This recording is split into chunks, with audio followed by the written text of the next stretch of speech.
Hello students, कैसे हैं आप सब। आशा करती हूँ आप अच्छे होंगे और अच्छे से अपनी पढ़ाई कर रहे होंगे। मैं मोनिका रावत आपका स्वागत करती हूँ आईसीटी वर्चुअल क्लासरूम देहरादून में। बच्चों, आज हम क्लास 8 का जो आपका सब्जेक्ट है साइंस, उसका चैप्टर फोर्स एंड प्रेशर को कंटिन्यू करेंगे।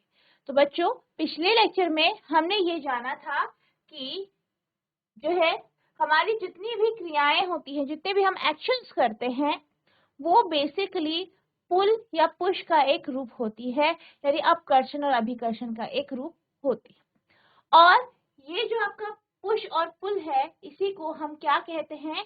फोर्स यानी बल कहते हैं। यानी जब भी हम किसी वस्तु पे पुश या पुल, अपकर्षण और अभिकर्षण का कोई एक रूप लगाते हैं, तो हम ये कहते हैं कि हमने बल लगाया है। अब जब हम इस प्रकार से बल लगाते हैं, तो बल के कारण ही वस्तु की स्थिति में, यानी उसकी जो गति की स्थिति है, उसमें परिवर्तन आता है। जैसे आप क्या जानते हैं, अगर आप किसी भी वस्तु को खींचते हैं, खींचने के कारण अगर आप किसी भी वस्तु को खींचते हैं तो क्या होता है, आपकी जो वस्तु है वो गतिमान हो जाती है। इसी तरीके से कोई वस्तु आपकी तरफ आ रही है, उसको आप हाथों से रोकते हैं, ठीक है, तो क्या कर रहे हैं? बल लगा रहे हैं, और क्या होता है? गतिमान वस्तु रुक जाती है। तो आप देख सकते हैं कि किस तरीके से बल को लगाकर हम वस्तु की गति की अवस्था को में परिवर्तन ला सकते हैं। इसके बाद हमने पढ़ा था कि जब भी कोई बल लगता है तो वो अन्योन क्रिया के कारण लगता है। यानी अगर आपको किसी वस्तु को एक जगह से दूसरी जगह ले जाना है और आप उसमें बल लगाना चाहते हैं, तो कैसे लगाएंगे? हाथों के माध्यम से। यानी जितना भी आपका जो बल लगता है वो बेसिकली इंटरेक्शन यानी अन्योन क्रिया के माध्यम से ही लगता है।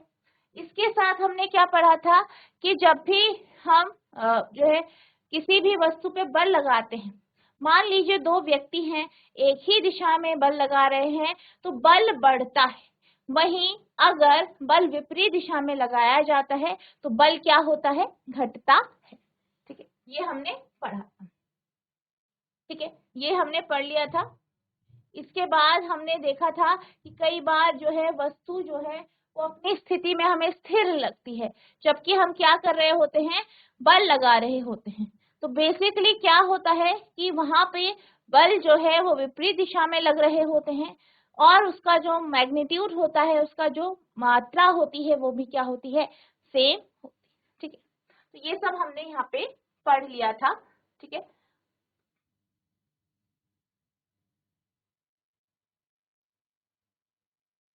अब हम चलते हैं अगले टॉपिक की ओर।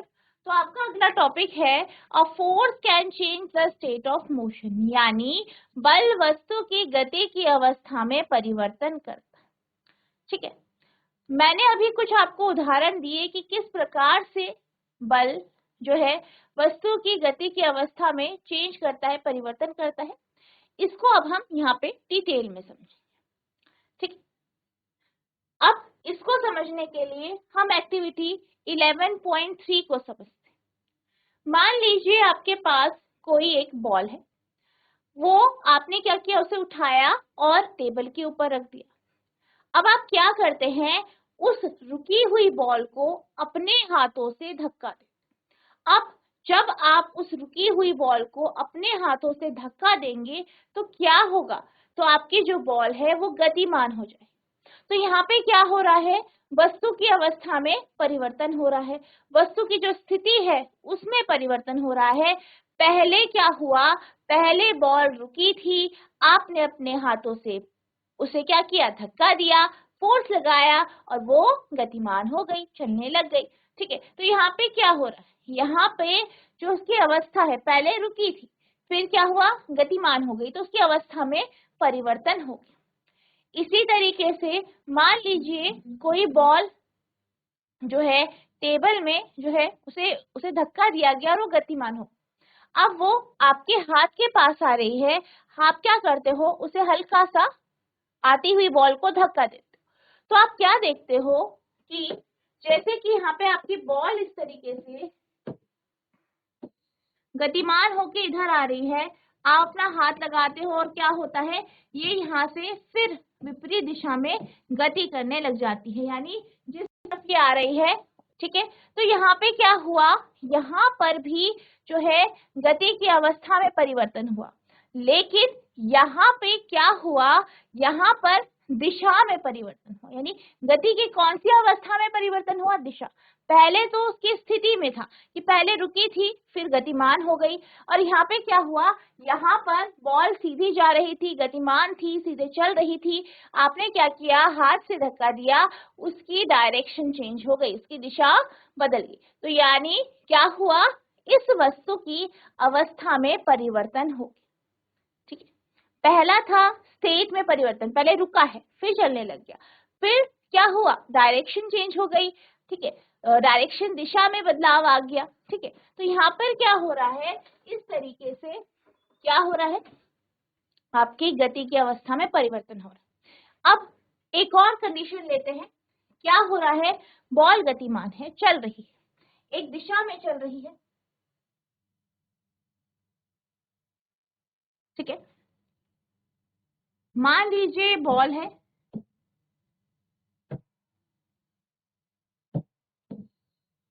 ये इस दिशा में गतिमान है,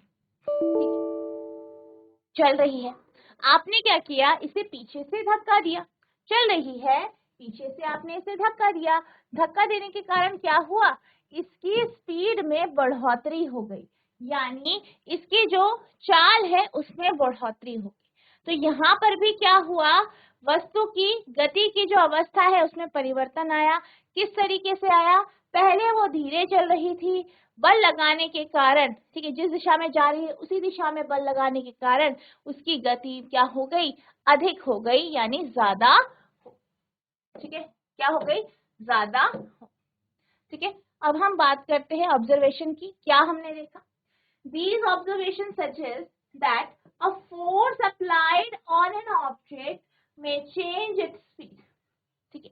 तो यहाँ पे हमने अलग अलग चीजें देखी, अलग अलग कंडीशन देखी, और यहाँ पे हमने क्या देखा कि जब भी हम बल लगाते हैं, बल लगाने के कारण वस्तु की स्पीड यानी चाल में परिवर्तन आता है। If the force is applied on an object is in the direction of its motion, the speed of the object increases. क्या देखा गया, अगर हम वस्तु को क्या करते हैं, वस्तु की जो है गतिमान जो दिशा है उसी दिशा में बल लगाते हैं, तो क्या होता है, वस्तु की चाल में बढ़ोतरी होती है, यानी उसकी जो स्पीड है वो बढ़ने लग जाती है। If the force is applied in the direction opposite to the direction of motion, then it results in decreasing in the speed of the object. अब इसी तरीके से क्या होता है, मान लीजिए वस्तु इस तरीके से गति करती है, ठीक है, हम क्या करते हैं, मैंने क्या कहा कि हम यहाँ से धक्का देते हैं, वस्तु इधर की ओर जाती है, या मान लीजिए वस्तु इधर इस तरीके से जा रही है, आपने उसे हल्का सा धक्का दिया और फिर छोड़ दिया, तो आप देखते हैं कि वो चल तो इधर ही रही है।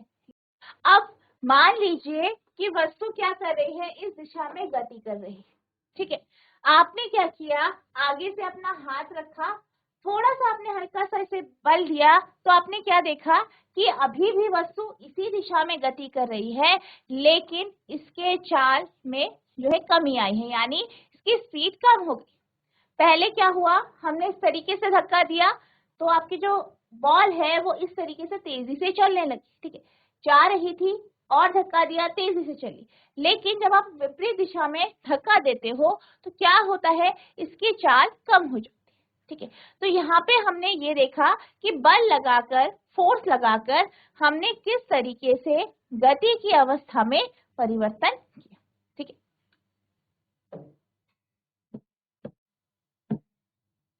ये अवलोकन बताते हैं कि किसी वस्तु पर लगाया गया बल उसकी गति को बदल सकते हैं। यदि वस्तु पर लगाया गया बल उसकी गति की दिशा में हो तो वस्तु की चाल बढ़ जाती है। यदि बल गति की दिशा के विपरीत दिशा में लगाया गया है तो इससे वस्तु की चाल कम हो जाती है, ठीक है।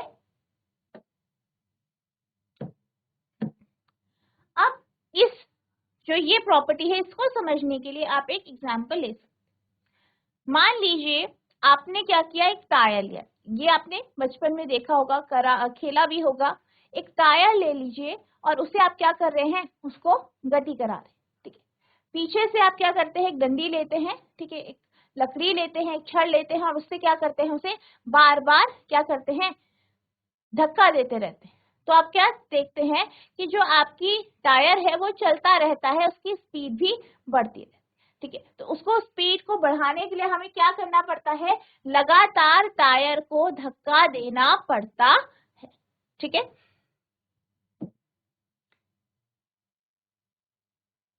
अब हम चलते हैं अगली एक्टिविटी की ओर। तो आपकी एक्टिविटी है 11.4 यानी 11.4।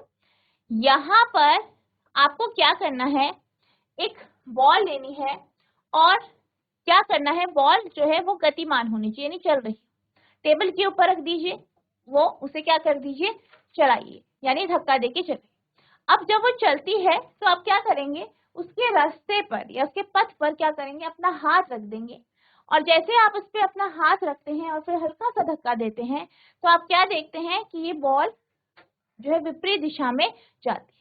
या फिर अगर आप धक्का नहीं देते, हल्का सा ही इस पे बल लगाते हैं तो आप देखते हैं कि ये रुक जाएगी या इसकी स्पीड कम हो जाएगी। इसी तरीके से आपको क्या करना है, एक और जो है एक्टिविटी करनी है जिसमें आपको बॉल को गतिमान करना है इस तरीके से, और वो जो बॉल है वो गतिमान होगी और उसके पथ पर क्या रख देंगे, एक स्केल रख देंगे।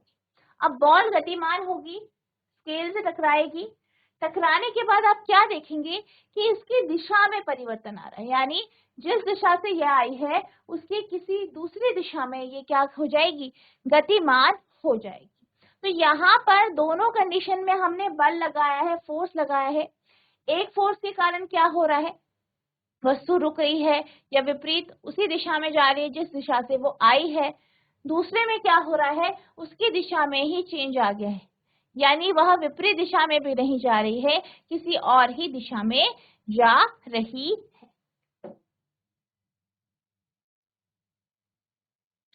अब यहाँ पर क्या हुआ है, दो चीज हमने ऑब्जर्व की। क्या करा, पहले हमने बॉल को रोका, ठीक है, रोका तो क्या वो रुक गई, धीरे धीरे करके रुक गई, ठीक है, उसकी स्पीड में चेंज आया या वो दूसरी तरफ जाने लगी, ठीक है, यानी उसकी दिशा में बदलाव आया। यानी कि यहाँ पर दोनों केसेस में हमने क्या देखा कि वस्तु की या तो स्पीड में बदलाव आ रहा है, या तो उसकी चाल में बदलाव आ रहा है, या तो उसकी दिशा में बदलाव आ रहा है, या फिर दोनों में ही चेंज आ रहा है। तो यहाँ से हमें एक निष्कर्ष मिलता है, हम एक चीज समझ पाते हैं, क्या, फोर्स में bring a change in the state of motion, यानी बल क्या कर सकता है, बल वस्तु की, ठीक है, वस्तु की गति की अवस्था में परिवर्तन लाता है, या वस्तु की जो है गति की अवस्था में परिवर्तन लाने के लिए हम बल लगाते हैं, ठीक है। A change in either the speed or an object or its direction of motion or both is described as change in its state of motion, यानी चाल के में बदलाव या जो गति की दिशा है उसमें बदलाव को हम क्या कहते हैं, change in state of motion, यानी जो आपकी गति की अवस्था है उसमें बदलाव के रूप में से जानते हैं। Thus, a force may bring a change in the state of motion of an object. इसलिए हम क्या कह सकते हैं कि जो फोर्स होता है, जो बल होता है, वो क्या करता है, वो गति की अवस्था में परिवर्तन लाता है। किसी वस्तु की चाल अथवा उसकी गति की दिशा अथवा दोनों में होने वाले परिवर्तन को इसकी गति की अवस्था में परिवर्तन द्वारा व्यक्त किया जाता है। अतः बल द्वारा किसी वस्तु की गति में की अवस्था में परिवर्तन लाया जा सकता है। तो आपको इस बात का ध्यान रखना है कि जब भी हम बल लगाते हैं तो बल के माध्यम से हम किसी भी वस्तु की गति की अवस्था है, यानी उसकी जो स्पीड है, उसकी जो चाल है, उसकी जो दिशा है, उसमें परिवर्तन ला सकते हैं, ठीक है, इसे नोट करें।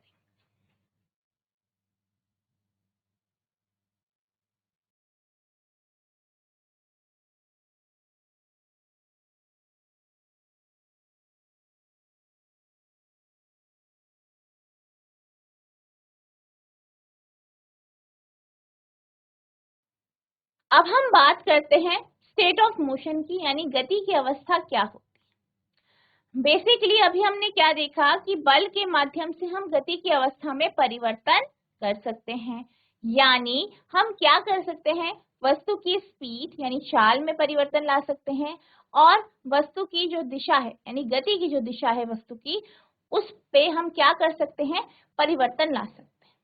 तो यही क्या होता है आपका स्टेट ऑफ मोशन यानी गति की अवस्था। ठीक है, the state of motion of an object, the state of motion of an object is describe by its speed and the direction of motion, यानी किसी वस्तु की गति की अवस्था का वर्णन इसकी चाल तथा गति की दिशा से किया जाता है। अब हम बात करते हैं स्टेट ऑफ रेस्ट की, यानी विराम अवस्था की। तो जब भी हम विराम अवस्था की बात करते हैं, सिंपल लैंग्वेज में हम ये कह सकते हैं कि मान लीजिए आपने कोई वस्तु ली है, बॉल ली है, और उसे आपने टेबल पे रख दिया। अब वो जब टेबल के ऊपर है तो वो इधर उधर गति नहीं कर रही, यानी वो एक जगह स्थिर है। तो हम ये कह सकते हैं कि ये जो बॉल है वो किस में है, विराम अवस्था में। और इसको टेक्निकल लैंग्वेज में कहें तो हम ये कह सकते हैं कि बॉल जो है वो एक जगह स्थिर है, रुकी है, यानी उसकी जो चाल है वो 0 है। ठीक है, तो जब भी किसी वस्तु स्थिर अवस्था में होती है, रुकी हुई होती है, तथा उसकी जो स्पीड होती है, उसकी जो चाल होती है वो 0 होती है, यानी उसमें कोई भी चाल नहीं होती है, तो हम क्या कहते हैं कि वस्तु क्या है, स्टेट ऑफ रेस्ट में है, यानी विराम अवस्था में है। ठीक है, the state of rest is considered as the state of 0 speed, यानी जो स्टेट ऑफ रेस्ट होता है, विराम अवस्था होती है, उसको 0 चाल की अवस्था माना जाता है। An object may be at rest or in motion, both are its states of motion.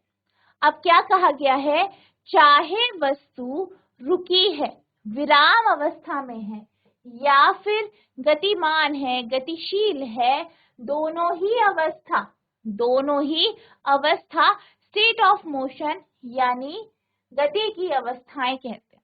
यानी जब भी हम स्टेट ऑफ मोशन की बात करते हैं तो यहाँ पर हम किसे डिस्क्राइब करते हैं, स्पीड को यानी चाल को और दिशा को।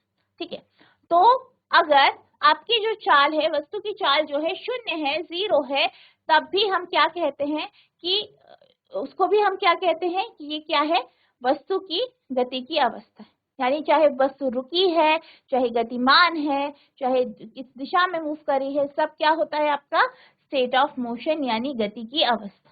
ठीक है, तो विराम अवस्था, गतिमान अवस्था, दोनों ही आपकी स्टेट ऑफ मोशन है। ठीक है, नोट करें।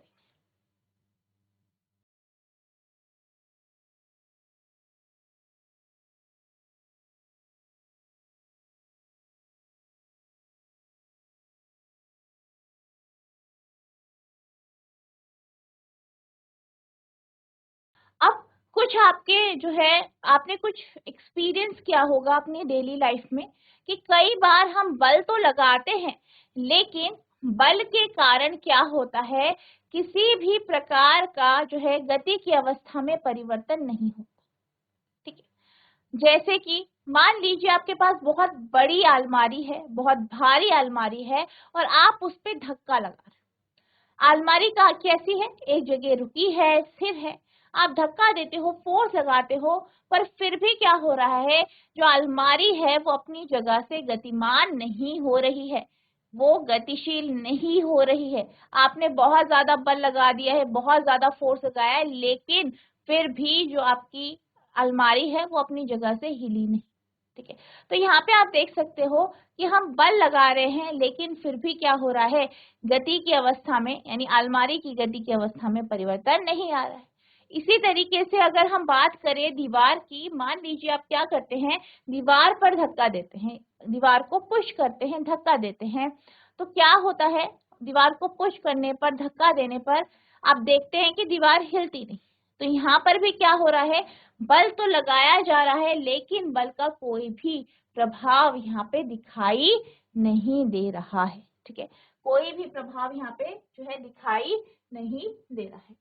तो यहाँ पे कुछ एक्सपीरियंस है, यानी हम ये कह सकते हैं कि नॉर्मली जो है मैक्सिमम केसेस पे आपका बल लगाने पे जो है वस्तु की गति की अवस्था में परिवर्तन होता है, लेकिन यहाँ पे कुछ ऐसी जो है कंडीशंस होती हैं जहाँ पे ये चीज आपको ऑब्जर्व नहीं होती, ठीक है। It is common experience that many a times application of force does not result in change in the state of motion। क्या देखा गया है, ये हमारा सामान्य अनुभव है कि अनेक बार बल लगाने पर भी वस्तु की गति की अवस्था में परिवर्तन नहीं होता। For example, a heavy box may not move at all even if you apply maximum force that you can exert।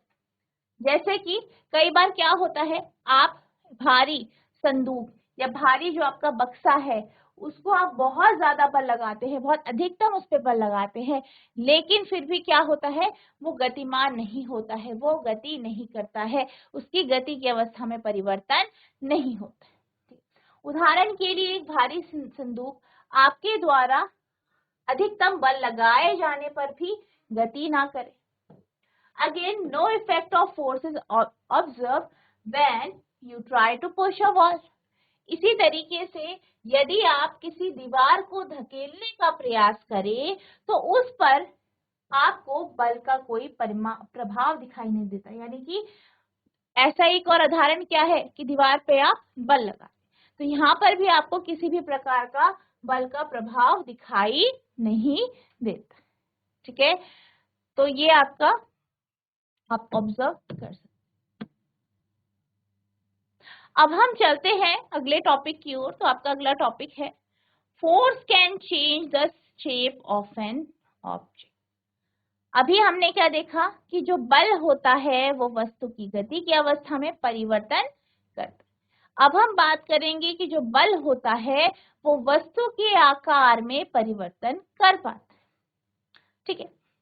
जैसे मान लीजिए आपने क्ले ली, ठीक है, क्ले चिकनी मिट्टी ली है, आप क्या करते हो, उससे जो है अपने मॉडल्स बनाते हो, तो आप उसे क्या करते हो, उस पर बल लगाते हो, फोर्स लगाते हो, उसे अलग अलग आकार में परिवर्तित करते हो। या आपने देखा होगा कि जो कुम्हार होता है वो घड़ा बनाता है, तो घड़ा बनाने के लिए वो क्या करता है, जो उसकी व्हील होती है उसके ऊपर मिट्टी रखता है, मिट्टी को क्या करता है, उस पर बल लगाता है, उसे जो है व्हील को घुमाता है, बल लगाता है और उसे आकार देता है। तो यहाँ पे क्या हो रहा है, यहाँ पे बल लगाया जा रहा है, फोर्स लगाया जा रहा है, और उस फोर्स के कारण क्या हो रहा है, मिट्टी के आकार में परिवर्तन हो रहा है। यानी मिट्टी का आपने क्या लिया, आपने मिट्टी ली थोड़ी सी, ठीक है, एक दला लिया मिट्टी का, गीली मिट्टी ली और फिर बल लगा के उसे एक घड़े में परिवर्तित कर दिया, ठीक है। तो यहाँ पे बल के कारण क्या किया जा रहा है, वस्तु के आकार में परिवर्तन किया जा रहा है। अब इसको हम यहाँ पे एक टेबल के माध्यम से समझें, ठीक है। टेबल 11.2 है, जिससे हम क्या पढ़ेंगे, to study the effect of force on object, यानी वस्तुओं में जो है बल का प्रभाव, ठीक है। तो आप टेबल में देख सकते हैं, पहले आपको सिचुएशन दी गई है, फिर आपको बताया गया है कि किस प्रकार से बल लगाया गया है, उसको आपको एक जो है डायग्राम के माध्यम से बताया गया है। फिर आपसे पूछा है कि क्या वस्तु की गति की अवस्था में परिवर्तन हो रहा है, ठीक है, या आपसे ये भी पूछा गया है कि वस्तु की जो आकार है उसमें क्या परिवर्तन हो रहा है, ठीक है। तो पहला है आपका a lump of dough on a plate, यानी क्या कहा गया है, एक आटे का गोला है, उसको प्लेट पे रखा गया, बल लगाया गया, कैसे लगाया गया, pressing it down with your hand, यानी हाथों के माध्यम से उस पे बल लगाया गया है, उसे नीचे की ओर दबाया गया है, जैसे कि आप डायग्राम में देख सकते हैं। अब आपसे पूछा है कि यहाँ पे बल लगाने के कारण क्या हो रहा है, पहला है क्या इसकी गति की अवस्था में परिवर्तन हो रहा है। तो आप यहाँ पे देख सकते हैं कि हमने क्या किया,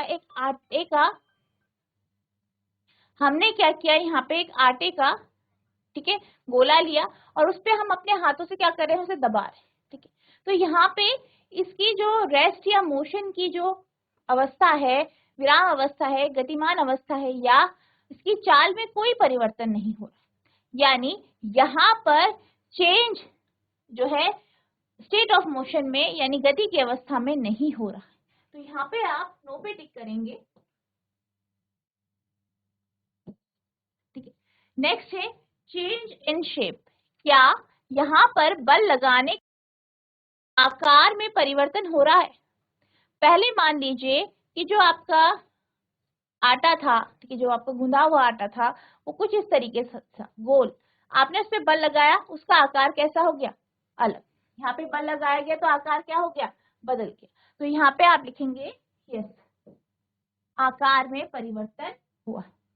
नेक्स्ट कंडीशन है spring fix to the seat of a bicycle, यानी साइकिल पे जो सीट है उसके नीचे जो स्प्रिंग लगाई गई।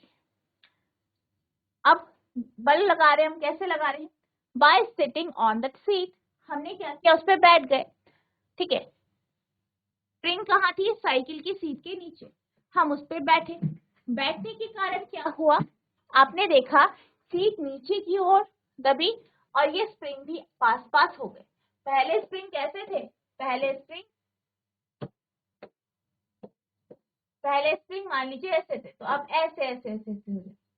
ठीक है, तो क्या हो रहा है, स्प्रिंग में यहाँ पे क्या हो रहा है, आकार में परिवर्तन हो रहा है। गति की बात करें तो यहाँ पे इसकी जो है ये रुकी हुई है, इसकी अवस्था में कोई भी परिवर्तन नहीं हुआ। तो यहाँ पे change of state of motion में आएगा नो, चेंज इन स्टेट में क्या जाएगा, यस। ठीक है, इस तरीके से यहाँ पे आ जाएगा। नेक्स्ट है अ rubber band suspended from a hook nail fix on a wall, यानी एक रबर बैंड लिया गया है और उसे दीवार पर लटकाया गया है।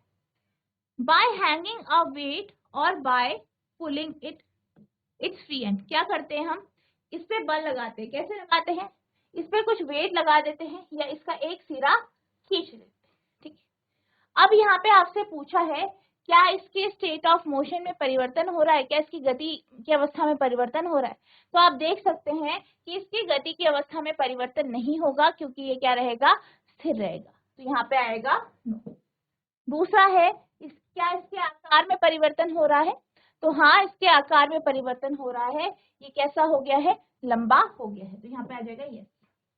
ठीक है, नेक्स्ट है अ प्लास्टिक और metal scale place between two bricks, यानी एक प्लास्टिक या मेटल की स्केल को हमने जो है दो यहाँ पे ब्रिक रखी गई है, ईंटें रखी गई हैं, उसके ऊपर रखा है।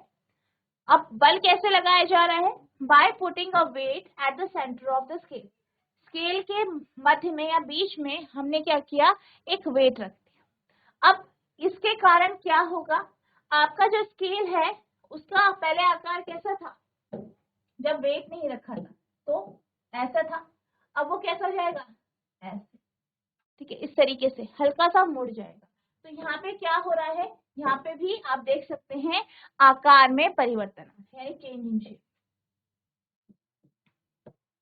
तो यहाँ पे आएगा आपका change in state of motion में नो और चेंज इन शेप में यस। ठीक है, नोट करें।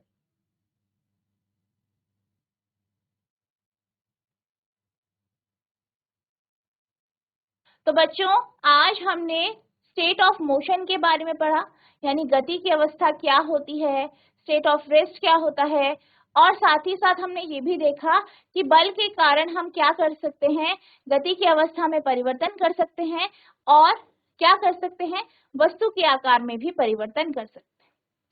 ये जो टॉपिक है आपका change in the shape of an object, ठीक है, इसको हम नेक्स्ट लेक्चर में कंटिन्यू करेंगे। तो जितना आपको पढ़ाया गया है इसे रिवाइज करना है। अगर आपको कोई भी डाउट होगा तो नेक्स्ट लेक्चर में पूछ सकते हैं। तो बच्चों आज के लिए बस इतना ही, मिलते हैं अब नेक्स्ट सेशन में, तब तक के लिए thank you and have a nice day.